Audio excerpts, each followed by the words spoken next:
अगली ही पल अयान हवा में उठा लिया गया। गांव की जमीन उसके पैरों से दूर हो गई। उसे एक ऐसी दुनिया में ले जाया गया जहां सब कुछ हवा में तैर रहा था। घर, दरवाजे, लोग और उनकी लाशें। हवा में आवाजें गूंज रही थीं। तू जिन्न नहीं, ना इंसान। तेरी कोई जमीन नहीं, कोई जड़ नहीं। तू हवा में ही भटकेगा। अयान ने देखा, एक बच्चा रो रहा था, हवा में लटक रहा था। वो उसकी मां का नाम पुकार रहा था। ये वो हैं जो कभी अपने इरादों में डगमगाए, अब मेरी हवाओं में भटकते हैं। तू डर से खेलता है खालिद, पर मैं अब डरता नहीं।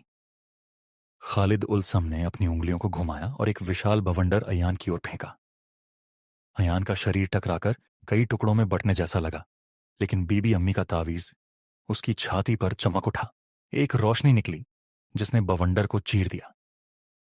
क्या तुझे लगता है एक तावीज मेरी हवाओं को रोक सकता है? नहीं, पर मेरे अंदर जो जमीर है वो रोक सकता है। बीबी अम्मी की डायरी में एक अध्याय था, हवा का बंधन ध्वनि और नियत से होता है। अयान ने गांव के एक पुराने मंदिर से लाया हुआ शंख निकाला, उसे मोहर वाली हथेली में थामा और हवा में फूंका। ध्वनि गूंजी, गूंजी, और हवा की परतें कांपने लगीं।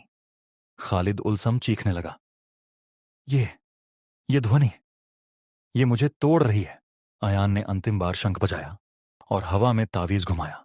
पूरा आकाश चटक गया।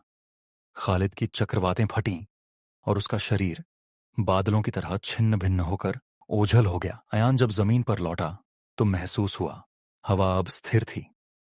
न पेड़ हिल रहे थे, न खिड़कियां कांप रही थीं। लोग अयान को पहचानने लगे थे। वो अयान लौट आया है, वो जिन्नों से लड़ता है, वो हमें बचा रहा है। लेकिन जैसे ही रात हुई, गांव की मस्जिद की मीनार पर एक परछाई बैठी दिखाई दी। वो वही थी जिसने पहली बार अयान को बुलाया था, सुल्तान अल जुल्म। तेरे इरादे मजबूत हैं अयान, पर तेरे शरीर में अब जिन्हों की राख जमने लगी है। तू खुद को देख, तेरा दिल अब रात में धड़कता है, दिन में नहीं। तू खुद क्या है ये तुझे ही नहीं पता।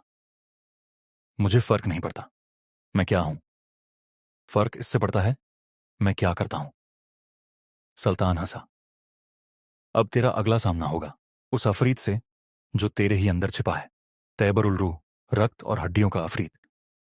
वो तुझे बाहर से नहीं, अंदर से खत्म करेगा। अयान अब हवा के अफरीत को परास्त कर चुका था, लेकिन वो शांति ज्यादा देर तक टिक नहीं सकी। अब उसे अपने भीतर कुछ बदलता महसूस होने लगा था। उसकी धड़कनें अब रात में सुनाई देती थीं, दिन में जैसे गायब हो जाती। उसकी आंखों में कभी कभी अजीब काले धब्बे दिखते और चेहरा आईने में देखता तो पीछे कोई परछाई खड़ी नजर आती।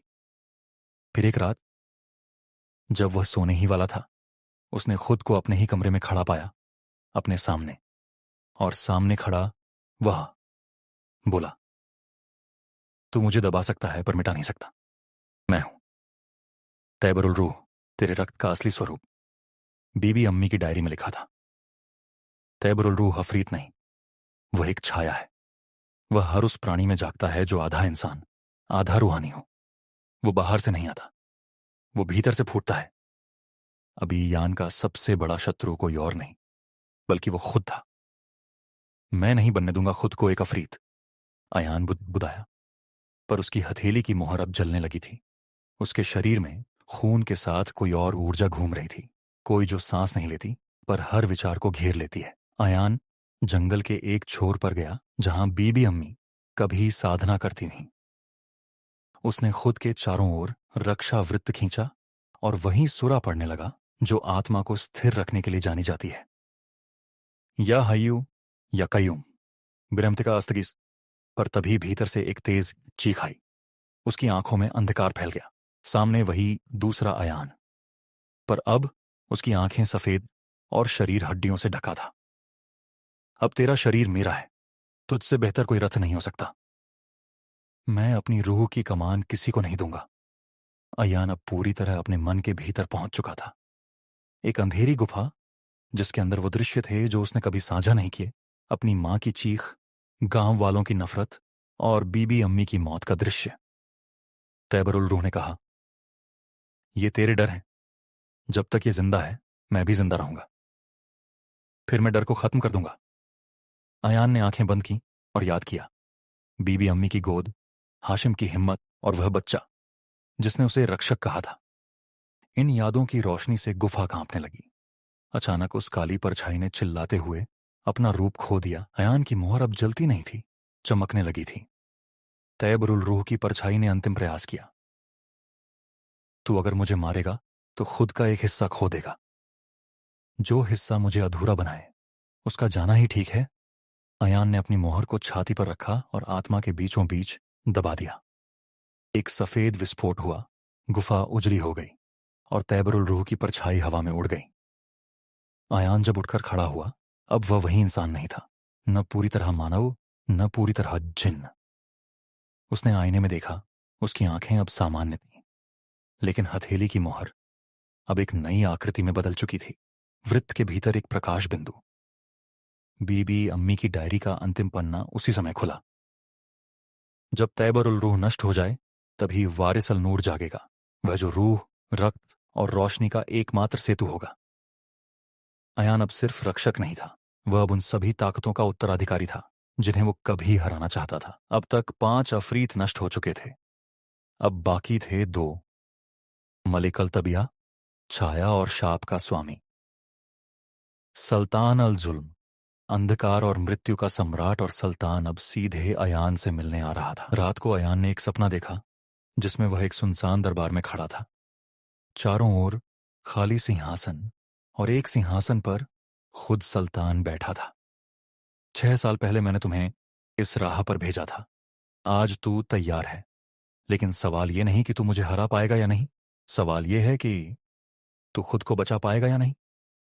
अयान अब वारिसल नूर बन चुका था, रोशनी और रूह की शक्ति का उत्तराधिकारी।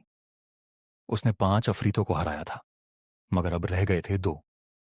मलिक अल तबिया, जो छाया और शापों का स्वामी था। सुल्तान अल जुल्म, जिन्नों का सम्राट, अंधकार और मृत्यु का प्रतीक। बीबी अम्मी की डायरी अब हर शब्द खुद ब खुद बदल रही थी, आखिरी पंक्तियां उभर रही थीं। जब 7 अफरीत समाप्त होंगे तो एक दरबार फिर खुलेगा, दरबारुल फैसला। वहां तय होगा कि कौन बचेगा, इंसान, जिन्न या कुछ और। अयान अपने पुराने गांव की सरहद पर खड़ा था जब अचानक आसमान पर एक छाया छाई। दिन में भी रात सा अंधेरा हो गया। पेड़ सूखने लगे और दीवारें सड़ने लगीं। सामने एक लंबी परछाई प्रकट हुई। उसका चेहरा नहीं था, बस एक परछाई जिसकी आंखें दूसरों के डर से बनती थीं। मैं हूं मलिक अल तबिया। जो डरता है वो मेरा हो जाता है। और तू अयान, तू अभी भी डरता है, खुद से, अपने खून से, अपनी तकदीर से। मैं डरता नहीं, मैं स्वीकार करता हूं, और यही मेरा बल है। मलिक ने छाया फैलाई। अयान का पूरा बचपन उसकी परछाइयों के रूप में उसके सामने था। बीबी अम्मी की मृत्यु, गांव की नफरत, अपने खून की सच्चाई। क्या तू इन सबके बोझ को झेल सकेगा? अयान ने आंखें बंद की और फिर हाथ में जमी हुई मोहरे नूर को हवा में घुमाया। अचानक एक सफेद प्रकाश उठा, छाया पीछे हटने लगी। रोशनी वो नहीं जो अंधकार को मिटाती है, रोशनी वो है जो अंधकार को सहकर भी खुद को कायम रखे। एक जोरदार गूंज हुई और मलिक अल तबिया की परछाई बिखर गई। अब सब कुछ शांत हो गया था, मगर ज्यादा देर तक नहीं। अचानक पूरे आकाश में एक गहरा लाल चांद उग आया। जमीन कांपने लगी, पुराने मंदिर की घंटियां अपने आप बजने लगीं। अयान को एक गूंज सुनाई दी। अब तू तैयार है, दरबारुल फैसला तेरे लिए खुल चुका है। अयान की हथेली की मोहर अब गोल नहीं थी, वो एक दरवाजा बन चुकी थी। अयान ने मोहर को जमीन पर रखा और जैसे ही वो झुका, एक विशाल दरवाजा खुला जिसके पीछे कोई दीवार नहीं थी, बस अंधकार। वो अंदर गया। वो अब एक विशाल दरबार में खड़ा था जिसके सिंहासन पर बैठा था सुल्तान अल जुल्म। चारों ओर वे सभी अफरीतों की राख हवा में उड़ रही थी। तू यहां तक पहुंचा अयान। अब सवाल यह है, तू क्या बनना चाहता है? इंसान। पर अब तू इंसान नहीं रहा, तुझमें रूह, जिन्न और रोशनी तीनों है।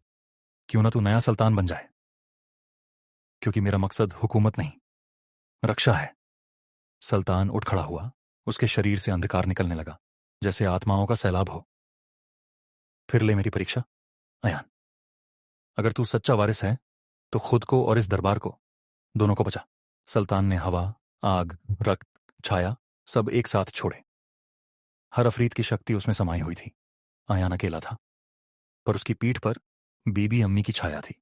उसने अपनी हथेली की मोहर को सीने पर रखा और वह तावीज, जो सालों से उसका संरक्षक था, अब एक नूर की तलवार बन गया। या नूर एहदिना। उसने रोशनी में डूबा अंतिम मंत्र पढ़ा। तलवार और अंधकार की टक्कर हुई, जोरदार गूंज। पूरा दरबार कांप उठा। अचानक सुल्तान चीख उठा, ये नूर, ये कैसे संभव है? क्योंकि ये मेरा नहीं, बीबी अम्मी का है, और उनकी रूह अभी भी मेरे साथ है। आयान ने अंतिम वार किया और सुल्तान भस्म हो गया। जैसे ही सुल्तान गया, दरबार टूटने लगा।